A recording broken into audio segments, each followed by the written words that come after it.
민수기 11장 24절에서 30절까지의 말씀을 봉독해 드리겠습니다.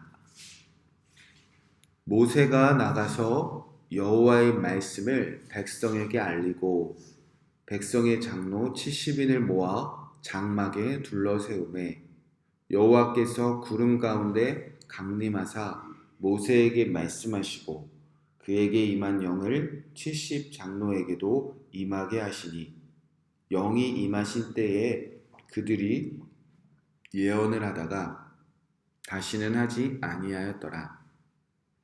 그 기명된 자 중에 엘닷이라는 자와 메닷이라는 자 두 사람이 진영에 머물고 장막에 나아가지 아니하였으나 그들에게도 영이 임하였으므로 진영에서 예언한지라. 한 소년이 달려와서 모세에게 전하여 이르되 엘닷과 메닷이 진중에서 예언하나이다 하매 택한 자 중 한 사람 곧 모세를 섬기는 눈의 아들 여호수아가 말하여 이르되 내 주 모세여 그들을 말리소서. 모세가 그에게 이르되 내가 나를 두고 시기하느냐. 여호와께서 그의 영을 그의 모든 백성에게 주사 다 선지자가 되게 하시기를 원하노라. 모세와 이스라엘 장로들이 진중으로 돌아왔더라. 아멘. 하나님의 말씀입니다. 오늘은 민수기 11장 24절에서 30절 말씀을 함께 나누며 여호와께서 그의 영을 그의 모든 백성에게 주사라는 말씀 제목 가지고 함께 기도하도록 하겠습니다. 누가 고기를 주어 먹게 하랴. 탐욕으로 원망하던 이스라엘 백성들이 흔들리기 시작합니다. 또 이스라엘 백성들의 탐욕은 모세라는 리더까지 흔들리게 합니다. 모세는 나 혼자서 이 무거운 짐을 감당할 수 없습니다. 원망하기 시작합니다. 하나님은 모세를 위하여 해결책을 말씀하셨습니다. 하나님이 영이 임한 70명의 장로들을 세워주시겠다.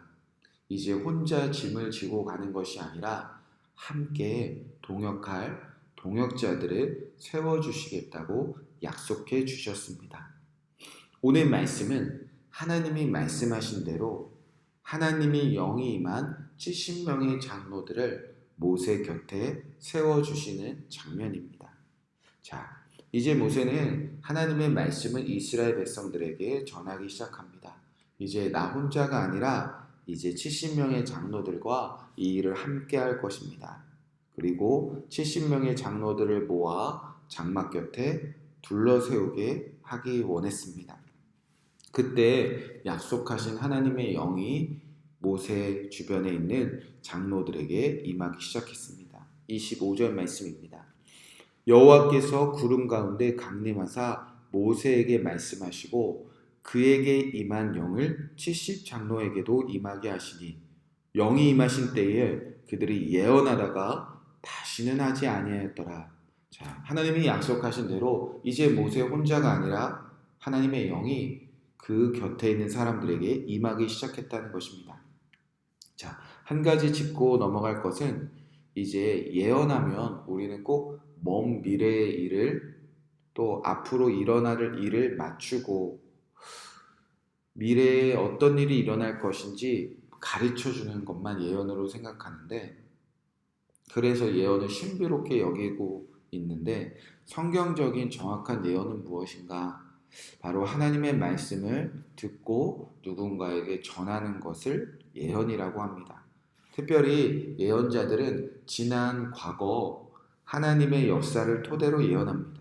과거에 하나님을 버리고 우상을 섬기고 하나님의 진노가 임했던 순간들 혹은 하나님의 말씀에 순종하며 하나님의 말씀을 따랐을 때 하나님의 축복을 받았던 사람들. 특별히 성경적인 예언을 보면요.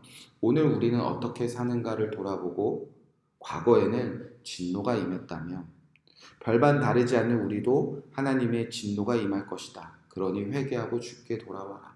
이렇게 끊임없이 죄에 넘어진 백성들을 하나님께 돌아오게 하는 회개하게 하는 그런 말씀에 성경적인 예언이 담겨져 있습니다. 자, 아마도 모세와 70명의 장로들은 지금 탐욕으로 가득한 이스라엘 백성들이 주께 다시 돌아오기를 회개하는 말씀을 전했을 것으로 예상이 되어집니다. 자, 그렇게 탐욕과 원망이 가득한 곳에 혼자 모든 짐을 감당하던 리더 그 모세를 위하여 하나님의 영이 임하셨습니다. 그리고 이제 모세 혼자가 아니라 수많은 사람들이 하나님께 다시 돌아오기를 하나님의 말씀을 전하기 시작했다는 것입니다. 자, 특별한 은혜가 임하기 시작했습니다. 이제 혼자가 아니라 모세 혼자 하나님의 말씀을 듣는 것이 아니라 수많은 사람들이 하나님의 말씀을 듣고 하나님의 말씀을 백성들에게 전하는 특별한 은혜가 이 공동체 안에 임하기 시작했다는 것입니다. 자, 그런데 이 놀라운 은혜를 보고도 문제를 제기한 사람들이 있었다는 것입니다. 자, 이유가 무엇인가? 자, 그 기명대장 중에 엘닷이라는 자와 메닷이라는 사람이 있었습니다. 이 사람들이 모세의 명령대로 성막 안에 장막 곁에 나오지도 아니하고 하나님의 영이 임했고, 이 하나님의 영이 임한 사람들이 이스라엘 진영 중에서 예언하는 모습을 한 소년이 보고 모세에게 달려왔다는 것입니다. 엘닷과 메닷이 여기 오지 않았는데도 저 진중에서 예언하고 있습니다. 자, 그때 택함 받은 한 사람 눈의 아들 여호수아가 모세에게 저 사람들을 말려달라고, 저 사람들이 하나님의 영이 임하고 하나님의 말씀을 듣고 예언하는 것을 말려달라고까지 모세에게 얘기하기 시작했다는 겁니다. 자, 쉽게 이해하자면 어떤 말인가? 이 소년들과 이 여호수아가 모세에게 따졌던 그 말은, 저 사람은 자격 없는데, 저 사람은 하나님의 영이 임할 자격이 아직 없는데 라는 마음들이 있었다는 것입니다.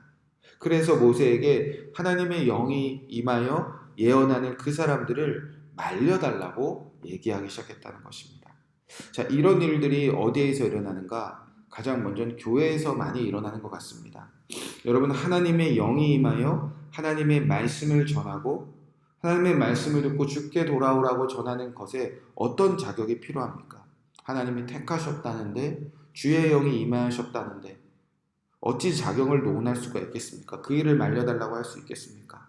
또 이런 일은 우리 가장 가까이 있는 가정에서도 많이 일어납니다. 아직 하나님을 잘 믿지 않는 누군가가 하나님의 영이 임하고 하나님의 말씀을 전하는 것은 절대 일어나지 않을 것 같다는 우리 안에 마음에 벽들이 있다는 것입니다.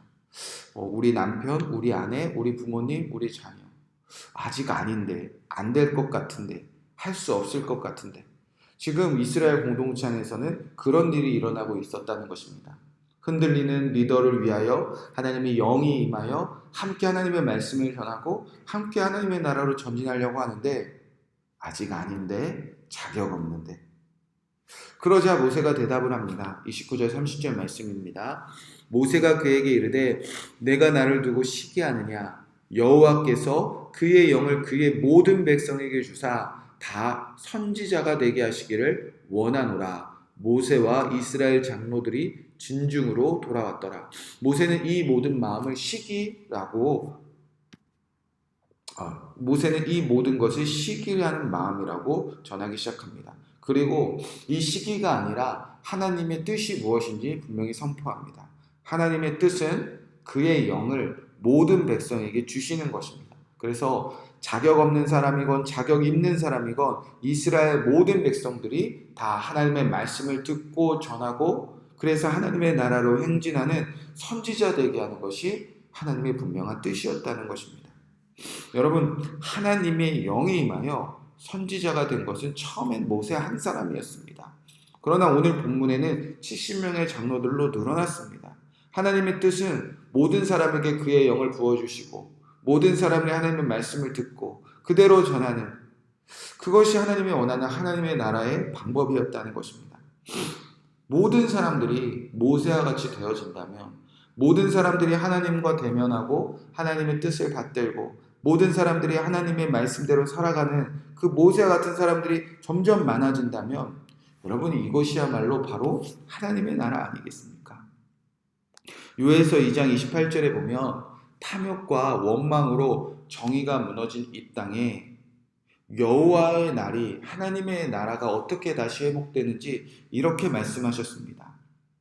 그 후에 내가 내 영을 만민에게 부어주리니 너희 자녀들이 장래일을 말할 것이며 너희 늙은이는 꿈을 꾸며 너희 젊은이는 이상을 볼 것이며 그때 내가 또 내 영을 남종과 여종에게 부어줄 것이며 내가 내 영을 만민에게 부어주리니 만민에게 주의 영이 임하여 만민이 예언하는 선지자가 되어질 때 그곳에 여호와의 날이 시작된다는 것입니다.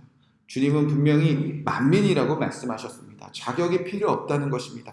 안 될 것 같은데 하신다는 것입니다. 시기하는 마음을 다 이기고 언제 어디서나 누구든지 하나님이 약속대로 그의 영을 부어주셔서 하나님의 말씀을 전하며 듣고 회개하며 하나님의 나라로 전진하는 일이 교회에도 가정에도 어떤 나라에도 어떤 세계 열방에서도 반드시 일어나게 하신다는 것입니다. 그 일을 누가 이루셨습니까? 만민에게 하나님의 영을 붓는 일, 만민이 하나님의 말씀을 듣고 전하는 예언자가 되는 일, 바로 저와 여러분을 위해 십자가에 죽으신 예수 그리스도께서 이미 그 일을 이루셨습니다.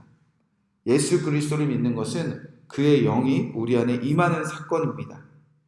우리는 예수 그리스도를 내 안의 구주로 영접하는 순간 성령을 우리 안에 모시고 살아갑니다. 거기서 끝이 아닙니다. 내 안에 살아계신 예수님께 말씀을 언제나 듣고 언제나 전하는 선지자의 삶을 우리에게 열어주셨습니다. 그 일은 리더 한 사람에게 허락되는 것이 아니라 교회에서 특별한 몇몇 사람에게 이루어지는 것이 아니라 온 만민에게 약속하신 사건이고 지금도 주님은 그 일을 이루어 가십니다. 우리 안에 아직도 마음의 벽이 있습니다. 시기하는 마음이 있습니다. 아직 믿지 못하는 마음이 있습니다. 저 사람에게도 영이 임할까? 저 사람은 영이 임해서는 안 되는데 저 사람도 예언자가 될 수 있을까? 저 사람도 선지자가 될 수 있을까? 저 사람도 하나님의 말씀을 듣고 전할 수 있을까? 저 사람도 나의 동역자가 될 수 있을까? 그렇게 흔들리던 이스라엘 모든 백성들에게 하나님은 이렇게 말씀하십니다. 여호와께서 그의 영을 그의 모든 백성에게 주사 다 선지자 되게 하시기를 원하노라. 하나님은 오늘도 우리 주변에서 만민에게 주의 영을 임하게 하고 계십니다. 오늘도 만민 중에 일어나 하나님의 말씀을 전하는 선지자들을 세워나가고 계십니다. 그리고 오늘 흔들리는 우리 안에서도 우리 가정에서도 우리 교회 안에서도 주님은 반드시 그 일을 이루시는 하나님이십니다. 그 놀라우신 약속이 그 놀라우신 주님의 뜻이 이루어지는 저와 여러분의 삶이 되기를 그리고 그때까지 우리가 믿음으로 주님의 약속을 기다리는 저와 여러분 되시기를 주님의 이름으로 간절히 축복의 말씀을 드립니다. 이 말씀 붙잡고 우리가 함께 기도하도록 하겠습니다.